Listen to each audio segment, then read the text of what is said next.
What's up, guys? Welcome to the OMFL Game of the Week for Week 16. Can you believe that our first season is almost completely over? Let's just jump right into this thing, show you what kind of games we've got for this week, and then we'll pick our Game of the Week. Giants are going to travel to face the Eagles. The Dolphins and Bills played last night. The Buccaneers are hitting the road to face the Saints. The Jets are going to go face the Patriots. Titans and Jaguars played into a close game last night. Vikings are going to go face the Packers. The Chargers are going to go face the Browns. The Redskins are hitting the road to face the Bears.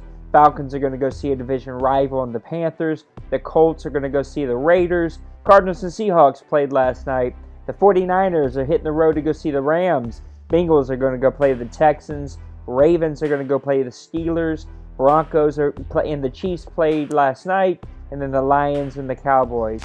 Our game of the week for this week, that's going to be the Redskins and the Bears. The Redskins, as of today, are in the playoffs, whereas the Bears are still fighting for their playoff lives and hold just a hair of hope. A win this week would send them into the playoffs with a wild card if they could hold on in Week 17, whereas a loss would pretty much mean it is all over for the Chicago Bears.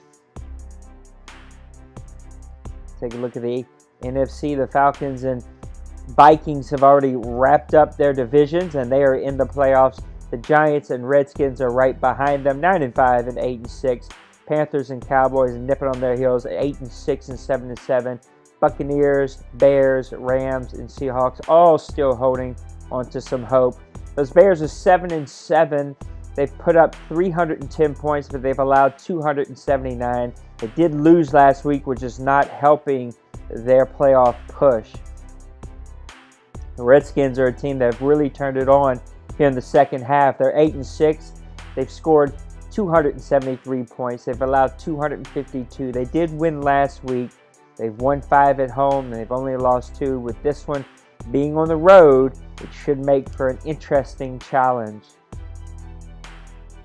Let's take a look at the little stats here before we pick exactly who's winning.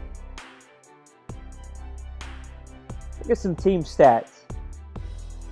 Going to be total offense here in the OMFL. The Bears are ranked in the upper portion of the OMFL. They have 4,500 total yards, 3,200 passing yards, almost 33. We'll give them 3,300 passing yards, 1,262 rushing yards, I should say, and they average 22.1 points per game. That's 16 passing touchdowns, 19 rushing touchdowns, and 188 first downs. Not a bad year for the Bears on offense. Our Redskin friends have struggled on the other hand. At one point they were dead last in the OMFL in total offense, but they worked their way up just a hair. 2,743 total yards, only 800, that's passing, only 841 rushing yards for a total of almost 3,600 yards. They do average 19.5 points per game. They have 16 passing touchdowns and 13 rushing touchdowns, 146 first downs for the Redskins. Redskins actually make most of their money on the defense side of the ball. The Bears are ranked just ahead of them, but both of these teams are in the upper portion of the league. Bears with 2,966 total yards, Redskins 2,990. 1076 rushing yards, 1076 rushing yards. Both of those teams do a pretty good job in the rushing department on the defense. 279 points for the Bears, only 252 points for the Redskins. 35 sacks for the Chicago Bears, 28 sacks for the Redskins. 5 forced fumbles to 9, 18 interceptions to 24. So the Bears get after the quarterback. The Redskins do a pretty good job of picking people off. Let's look at a couple of little stats here from each team. Take a look at the Bears first, because they're here first. Cutler having a below average season, 59% completion percentage, I should say. 16 touchdowns, 17 interceptions, 3,400 yards isn't too bad. That completion percentage and interception number is way too high. This team rushes the ball really well. Langford, 923 yards. He's averaging 4.5 yards a carry. And so is Polk, who has 300 yards.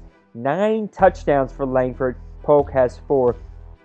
Both of these young running backs know how to make plays. In the receiving department, Kevin White is their leader, 62 receptions, 1,100 yards, 7 touchdowns. He averages 17.8 yards a catch. Jeffrey won't be undone. He averages 18.4, but he only has 47 catches, 863 yards. I like to see that your top 2 receivers are actually wide receivers and not tight ends, but he does spread the ball around.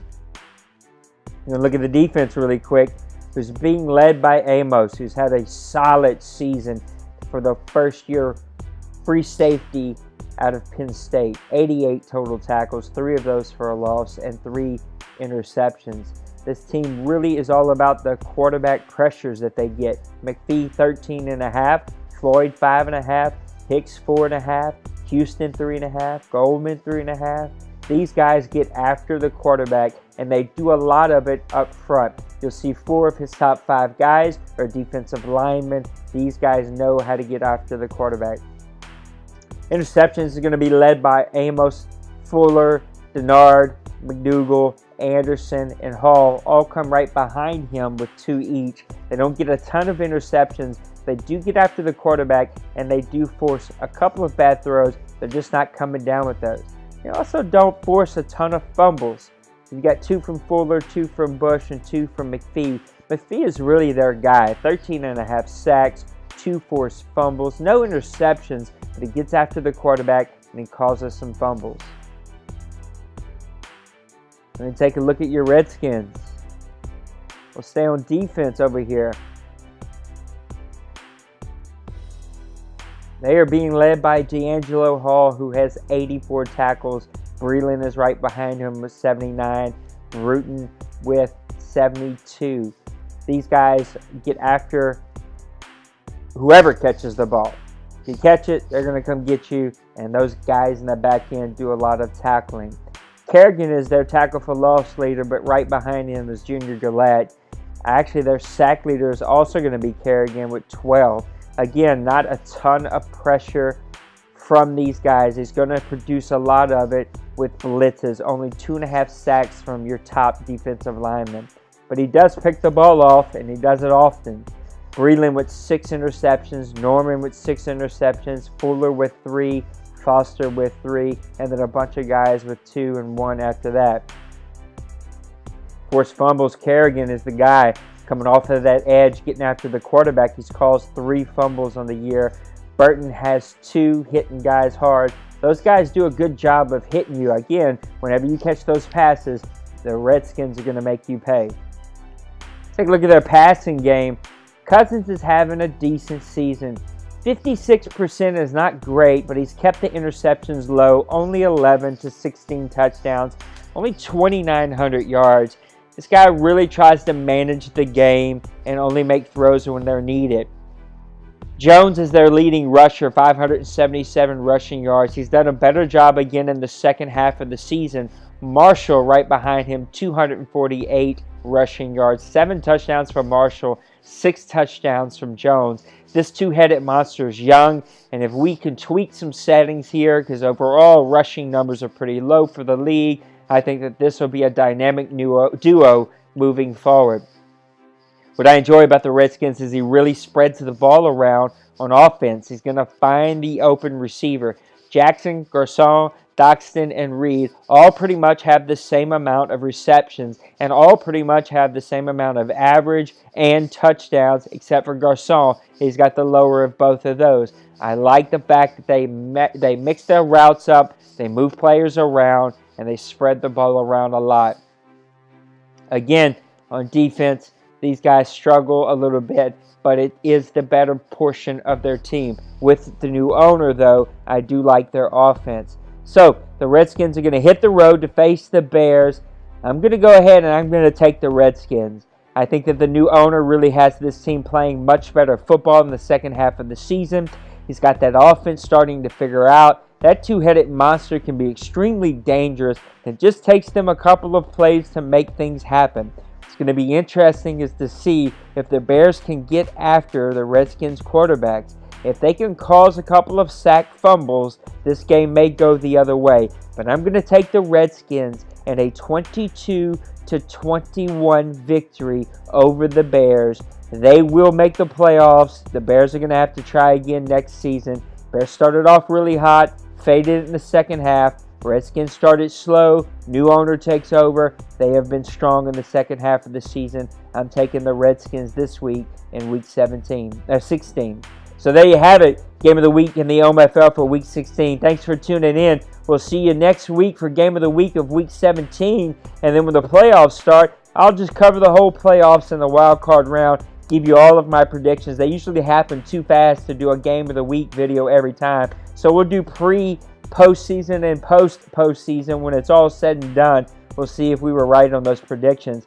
Hey, if you're around, we've got you a Twitter up. So Grown Folks OC on Twitter. We'd love for you to follow us and share us with any other Madden communities that you're connected to. Also, don't forget to subscribe and like these videos on YouTube, and check out their blogs and the website. Totally up to date with lots of good stuff.